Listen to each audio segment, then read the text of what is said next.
Bonjour à toutes et à tous, on commence ce journal avec cette initiative. En 3 jours, des citoyens ont ramassé plus de 100 kg de déchets sur la rocade du Bocage. Elle traverse 3 communes, Pissotte, Sérigny et Longève.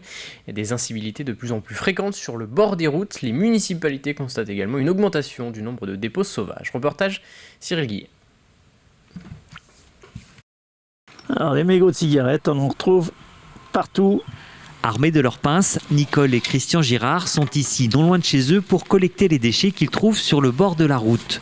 Une opération de ramassage qu'ils ont déjà menée il y a peu sur les bas-côtés de la rocade du Bocage.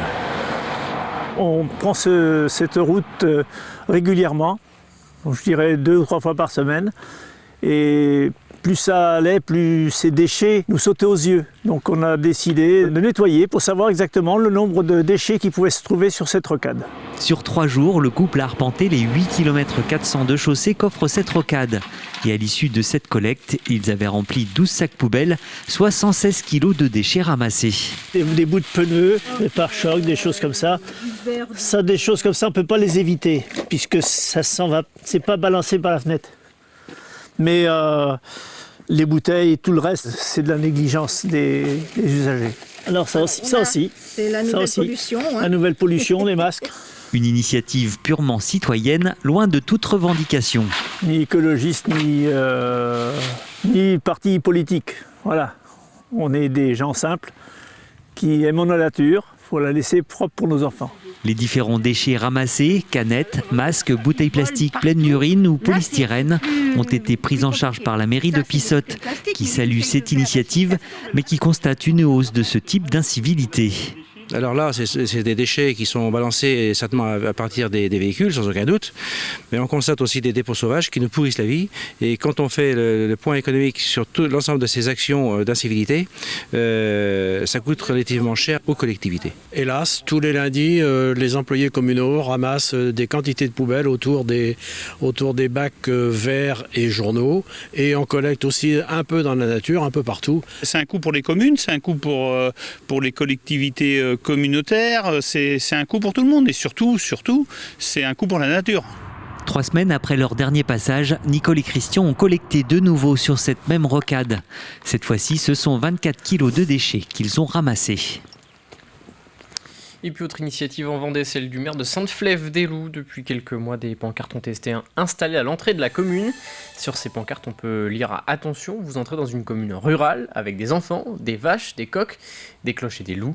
Un message humoristique destiné aux nouveaux habitants qui ont parfois du mal à s'habituer à la vie à la campagne. Écoutez Patrice Pajot, le maire de Sainte-Flève-des-Loups. 2 mois après, on ne va pas dire que les remarques se sont estompées, mais au moins on a parlé un petit peu de la commune de Sainte-Flève-des-Loups. Voilà, un petit peu. Mais je pense quand même que les gens remarquent un peu en se disant, après tout, je vais peut-être pas me plaindre pour telle ou telle chose. On est heureux d'accueillir un plein de nouvelles populations. Mais quelquefois, les gens ont tendance à se dire, voilà, on arrive à la campagne maintenant, on fait fi de tout le reste, quoi. Voilà un petit peu. Mais sinon, on est très très heureux d'accueillir plein de nouvelles populations. D'ailleurs, c'est comme ça qu'on évolue. Dans le reste de l'actualité, focus sur la maison de protection des familles mise en place par la gendarmerie en Vendée. Elle est implantée dans le département depuis le 1er janvier.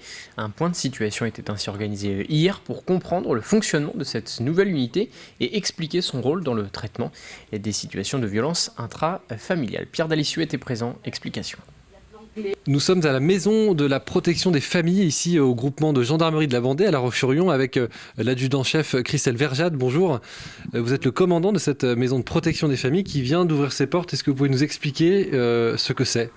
Tout à fait. Donc, la maison de protection des familles est une unité qui a été créée le 16 décembre 2021 et pleinement opérationnelle en fait depuis le 1er mars 2022. Donc, armée de 5 sous-officiers, la maison de protection des familles va avoir pour mission de la prévention ainsi que de la protection.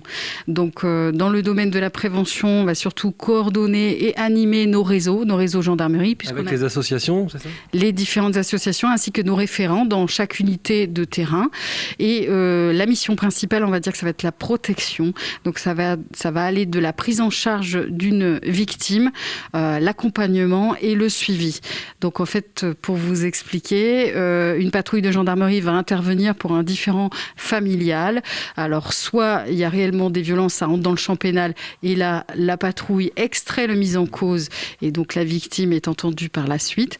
Donc, effectivement, si cette personne est hospitalisée, on va pouvoir, nous, en appui de nos brigadiers, aller au-devant de cette victime pour aller recueillir son audition. Mais notre travail va surtout consister à reprendre contact avec toutes ces victimes pour s'assurer qu'elles aient bien compris la procédure, s'il y a lieu. Et si ce n'est pas le cas, on va leur expliquer la procédure ou pas, ou les orienter vers nos différents partenaires associatifs ou institutionnels. Un des objectifs principaux de cette maison, c'est qu'il n'y ait pas de récidive, ou en tout cas que les personnes qui sont victimes puissent repartir, rentrer chez elles ou être mises à l'abri, ce qui n'était peut-être moins le cas avant ? Alors, on va dire que les violences intrafamiliales sont de plus en plus au cœur, de toute façon, du sujet, que ce soit pour la justice, que ce soit pour les différentes aussi associations. Donc, en fait, les victimes vont avoir une meilleure prise en charge et en fait, notre unité va faire le lien entre les brigadiers qui établissent la procédure pénale et, en fait, les différents partenaires derrière et les assistantes sociales de secteur, effectivement, pour les situations qui ne rentrent pas dans le champ pénal. Merci beaucoup. Donc c'est la maison de protection des familles, je le rappelle, qui est pleinement opérationnelle, donc qui est ouverte depuis décembre 2021, mais pleinement opérationnelle depuis ce mois de mars 2022. On termine ce journal avec cette cérémonie qui s'est déroulée il y a quelques jours devant les locaux de l'UNC, l'Union nationale des anciens combattants de Vendée. 15 jeunes Vendéens ont ainsi signé un contrat pour rejoindre l'armée. Et ces nouvelles recrues vont ainsi partir faire leur classe au sein de différents régiments de l'armée française. Depuis que je suis petite, j'ai envie d'être maître chien parce que c'est un animal vraiment que j'admire et voilà. Et j'ai toujours aimé le monde militaire, que ce soit gendarmerie ou l'armée de terre, et j'ai toujours admiré ces gens qui s'engageaient, ces soldats qui s'engageaient. Et c'est ce qui m'a donné envie d'aller dans cette voie et de pouvoir concilier et le chien, le maître chien et le métier de soldat dans l'armée de terre. Les prévisions météo pour cet après-midi et après les précipitations d'hier, la situation s'améliore légèrement ce mercredi. La couverture nuageuse devrait tout de même s'intensifier au fil de la journée par rapport à ce matin. Côté température, comptez entre 11 et 12 degrés sur le littoral, entre 13 et 15 degrés pour les maximales à l'intérieur des terres. C'est la fin de cette édition. Très bonne journée sur TV Vendée.